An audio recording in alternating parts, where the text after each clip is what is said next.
সরকারের নির্দেশিকা কাগজে কলমে, বাস্তবে উল্টো ছবি। বালুরঘাটের 2 ওয়ার্ডের রাস্তা জুড়ে আবর্জনার স্তূপ। রাজ্য সরকারের পক্ষ থেকে সম্প্রতি শহর ও নগরাঞ্চলকে পরিচ্ছন্ন রাখতে কড়া নির্দেশিকা জারি করা হয়েছে।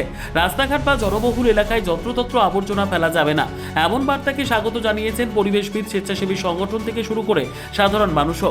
সরকারের এই উদ্যোগে পরিচ্ছন্ন স্বাস্থ্যকর শহর গড়ার আশায় দেখছেন সকলেই, কিন্তু সেই নির্দেশিকার বাস্তব চিত্র যেন সম্পূর্ণ ভিন্নভাবে ধরা পড়ল বালুরঘাট শহরে। ক্যামেরায় উঠে এসেছে উদ্বেগজনক কিছু দৃশ্য, যা প্রশ্নের মুখে দাঁড় করাচ্ছে নাগরিক সচেতনতা এবং প্রশাসনিক নজরদারিকে। বালুরঘাট পৌরসভার 1 নম্বর ওয়ার্ডের পাওয়ার হাউস সংলগ্ন পাওয়ার হাউস বাজার এলাকায় পৌরসভার পক্ষ থেকে স্পষ্টভাবে পোস্টার টাঙিয়ে লেখা হয়েছে কোনো প্রকার নোংরা ফেলবেন না, অথচ সেই পোস্টারের ঠিক নিচেই দেখা গেল ব্যবসায়ী থেকে সাধারণ মানুষ নির্বিচারে আবর্জনা ফেলে চলে যাচ্ছেন। সরকারের বার্তা যেন সেখানে কেবলমাত্র দেওয়ালে আটকে রয়েছে, বাস্তবে তার কোনো প্রতিফলন নেই। একই ছবি ধরা পড়েছে পৌরসভার 2 নম্বর ওয়ার্ডেও। রাস্তার ধারে জমে রয়েছে আবর্জনার স্তূপ, কোথাও আবার ডাস্টবিন উল্টে পড়ে রয়েছে, আর তার সামনেই স্থানীয় বাসিন্দারা আবর্জনা ফেলে চলে যাচ্ছেন।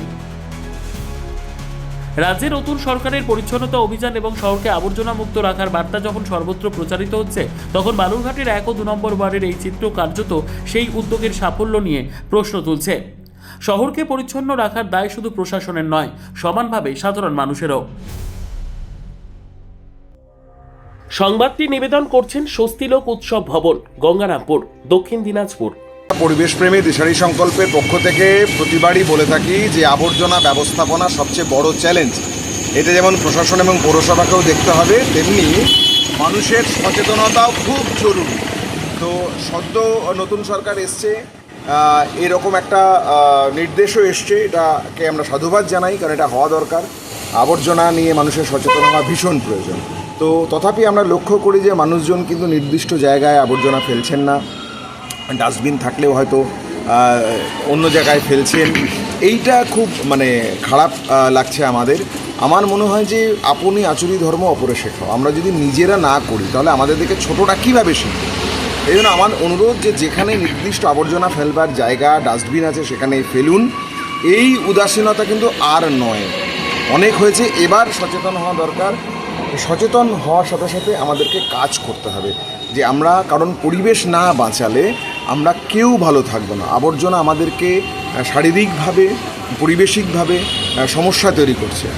সর্বোত্তম সুযোগ সুবিধা রয়েছে আতিথেয়তায়। সুপরিচিত স্বস্তিলোক উৎসব ভবন অতিথিদের যে কোনো অনুষ্ঠানের জন্য উপযুক্ত ওয়ান স্টপ ডেস্টিনেশন।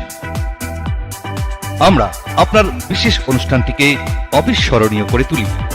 স্বস্তিলোক উৎসব ভবন, শিববাড়ি রোড, গঙ্গারামপুর, দক্ষিণ দিনাজপুর।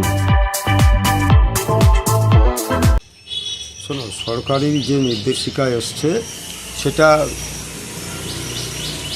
অবধারিত একটা ভালো ইঙ্গিত, একটা পজিটিভ সাইড। কিন্তু তার আগে আমি বলবো যে মানুষ হিসেবে এটা আমাদের কাছে লজ্জার, যেটা সরকারি সার্কুলার করে আমাদেরকে বোঝাতে হচ্ছে যে নিজেদের রাস্তাঘাট, নিজেদের পরিবেশ নিজেরা নোংরা করলে নিজেদের ক্ষতি। এটা আমরা নিজে থেকে বুঝিনি বা বুঝতে পারছি না, মানছি না। সরকারকে আইন করে নির্দেশিকা বের করে আমাদেরকে বোঝাতে হচ্ছে। মানুষ হিসেবে এটা আমাদের কাছে কাম্য নয়।